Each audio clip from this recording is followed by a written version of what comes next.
Hello, welcome to this Bible study held here in my basement. I am Pastor Bill Hennessy, pastor of North Presbyterian Church in Williamsville, New York. And during this time of isolation and this stay-at-home order, I'm offering a little Bible study each day using the daily lectionary readings that can be found on the PCUSA website, pcusa.org. Today we are continuing with our reading of the Gospel of Matthew, and this is still the section of Matthew we know as the Sermon on the Mount. This is Matthew chapter 6, verses 1 through 6, and then it jumps to verses 16 through 18.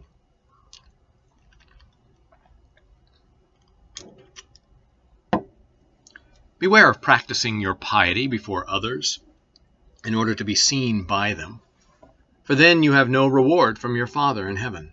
So whenever you give alms, do not sound a trumpet before you, as the hypocrites do in the synagogues and in the streets, so that they may be praised by others. Truly I tell you, they have received their reward. But when you give alms, do not let your left hand know what your right hand is doing, so that your alms may be done in secret, and your Father, who sees in secret, will reward you. And whenever you pray, do not be like the hypocrites, for they love to stand and pray in the synagogues and at the street corners, so that they may be seen by others. Truly I tell you, they have received their reward. But whenever you pray, go into your room and shut the door and pray to your Father who is in secret, and your Father who sees in secret will reward you. And whenever you fast, do not look dismal like the hypocrites, for they disfigure their faces so as to show others that they are fasting. Truly I tell you, they have received their reward. But when you fast, put oil on your head and wash your face, so that your fasting may be seen not by others, but by your Father who is in secret. And your Father who sees in secret will reward you. So those are three sort of behavioral,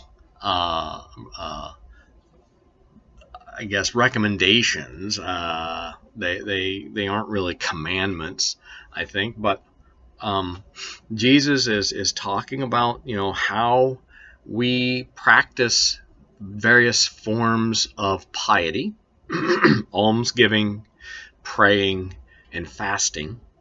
And he is emphasizing the need to do these things in a way that isn't showy, that isn't flashy, that doesn't draw attention to yourself. And this kind of fits the larger theme that we see running through, I think, the whole Sermon on the Mount, and that is the letting go of ego, moving yourself out of the way of your relationship with God, and that value is evident in everything we do, not just the smaller things, but not just sort of the personal or private acts of piety, but even public ones. So almsgiving, which is a public thing, you don't do that secretly in that society, but you don't make a big show of it. You don't do that in order to receive praise from others.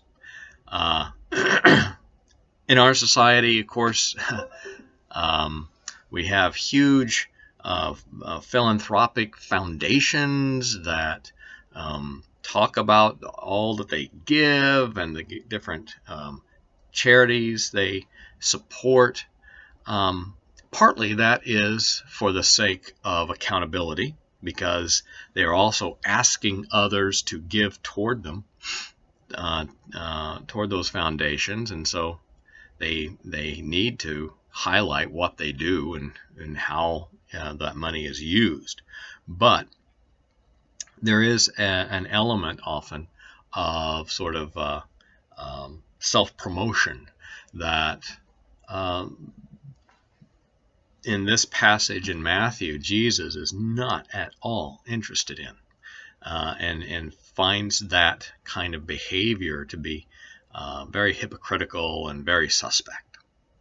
That people around him are doing these things in order to receive praise, and he says, and that's their reward. That's what they get for that, and they've experienced that, but it won't gain them any points in the eyes of God, apparently. Praying, go into your closet and shut the door, pray in secret.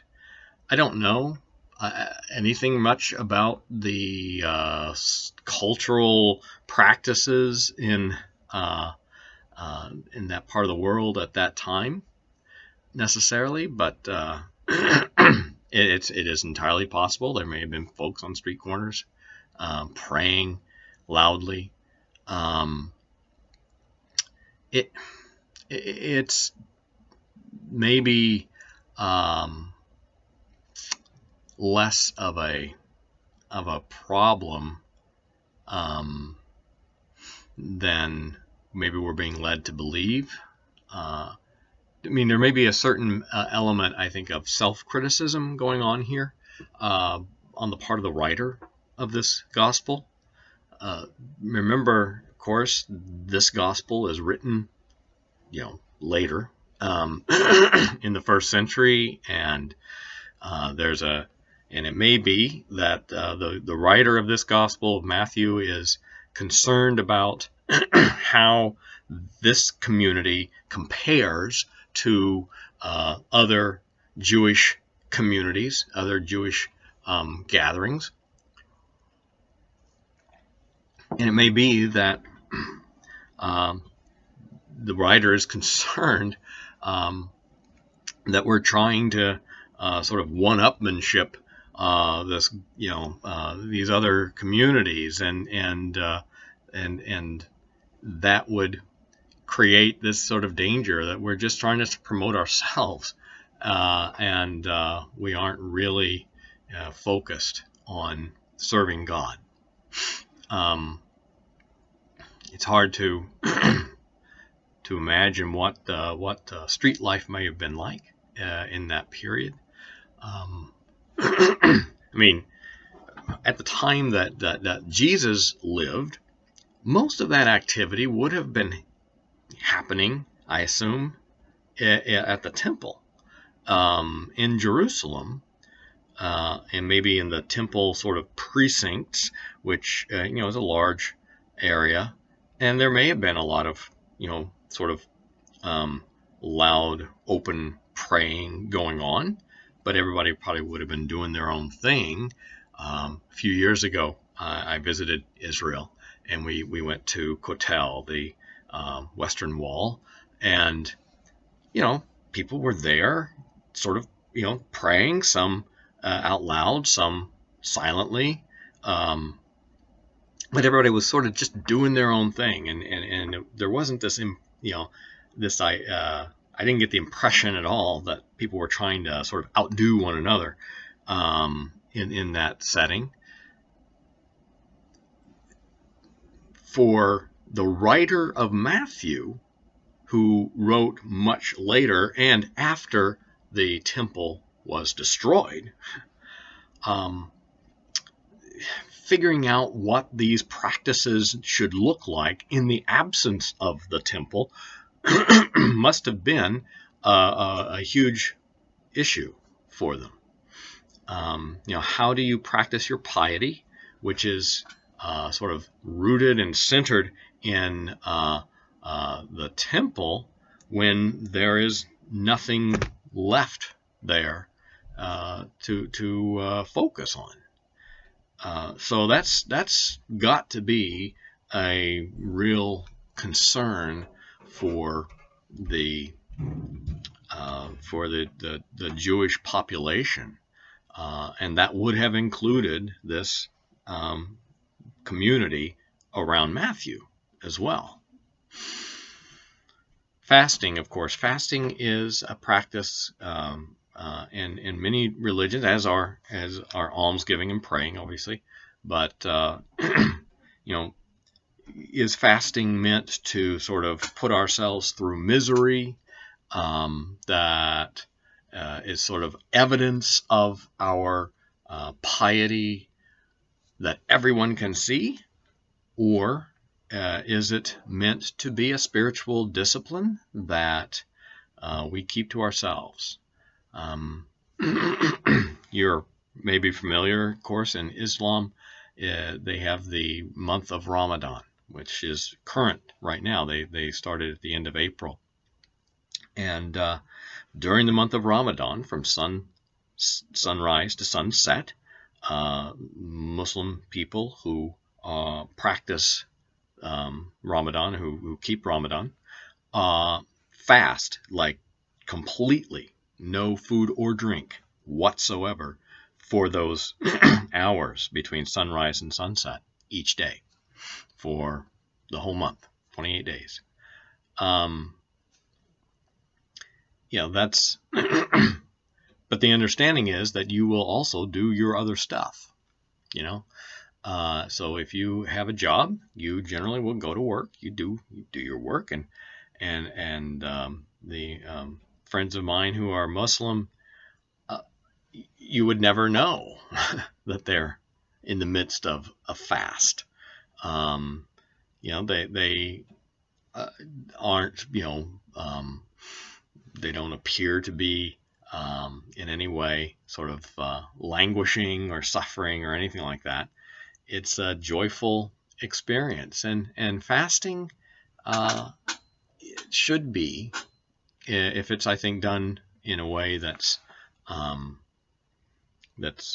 truly an act of spiritual discipline.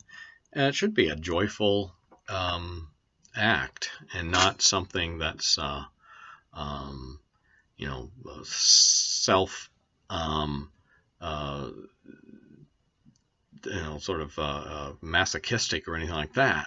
It's it's something that's done with the hope that it will bring us closer to God, and help us to narrow the distractions in our lives so that we can focus on God's presence more clearly.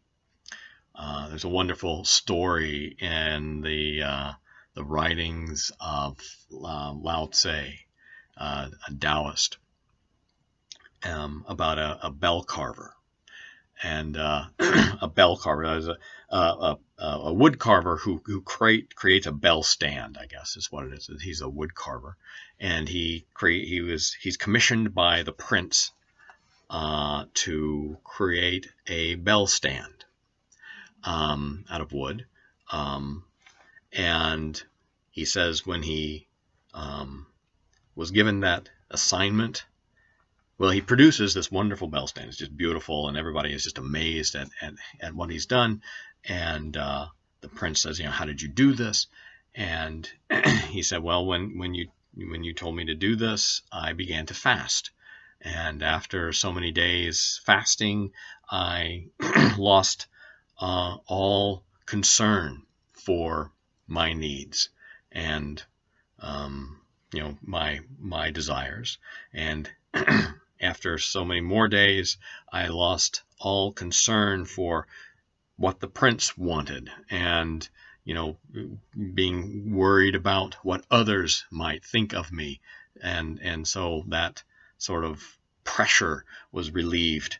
And then once he got to a certain point in fasting, he could find the right tree and see the stand in the tree, and all he needed to do was remove the excess wood that from the stand that was already present. The idea being that when we fast, we can go through this process of narrowing our focus more and more and more till we can finally sort of hone in on the one thing that matters.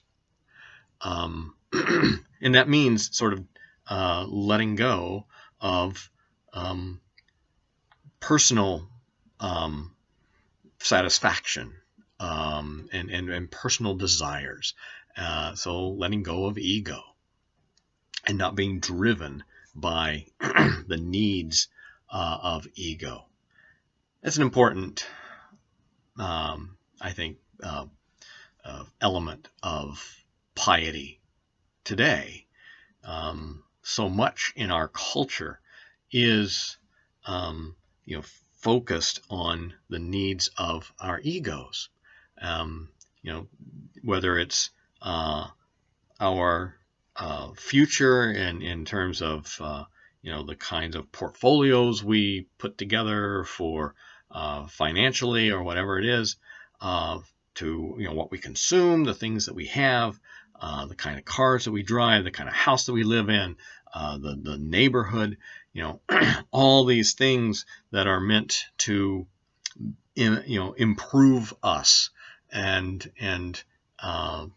give us a leg up on others who we're always in competition with.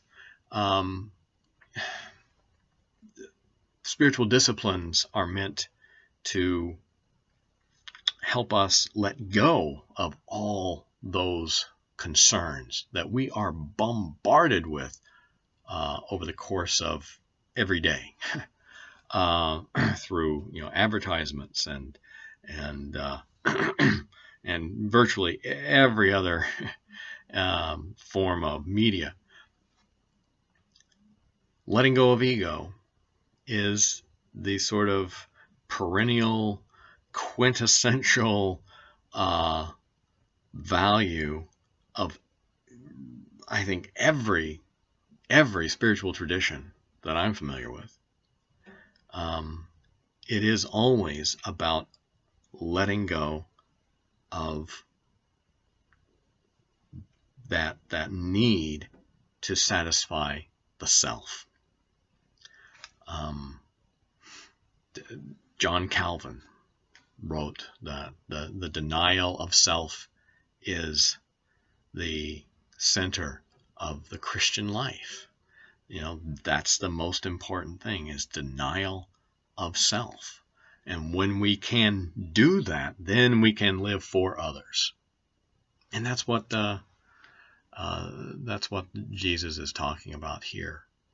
Giving alms for the sake of giving them, not for what doing that can do for us.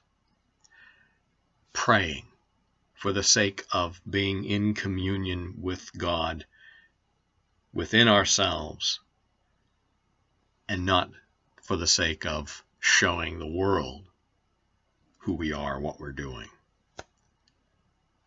Fasting for the sake of narrowing our focus and letting go of our ego, not so that others can admire us. So these are important, I think, practical values, right? These aren't just sort of ephemeral,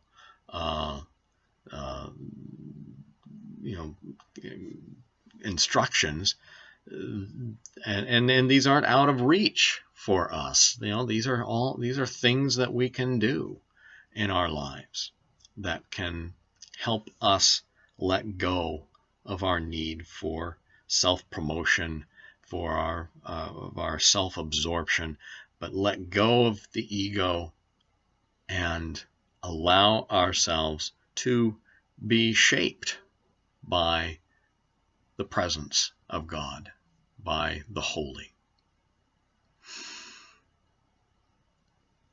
through giving on behalf of others, praying in secret within ourselves, and fasting, letting go of our needs, while presenting the world a spirit of joy and well-being. So this is this is what Jesus is encouraging his followers to do, and we are always, I think, challenged to do that, to maintain a sense of balance in our lives, and to let go of the needs of ego that drive so much of what we do. So I encourage you to think about that, especially during this time when we are sort of cut off from so many of the things in our lives that kind of define us, like work or the whether it's consuming and the different things that we do to sort of display to the world who we are. We've been forced to let go of some of that, and that's been a hard experience for a lot of people. Maybe this is part of the reason why, because our egos are crying out for more attention, and if we are aware of that, then maybe we can let go of them more intentionally, and be more aware that this is good for our spirits, and can help us to grow as people in relationship to God. And with that, I will let you go. Friends, I hope you're having a wonderful day, and that this week is a good one for you, and that you are able through the week to experience God's presence more fully in what you do. Be well.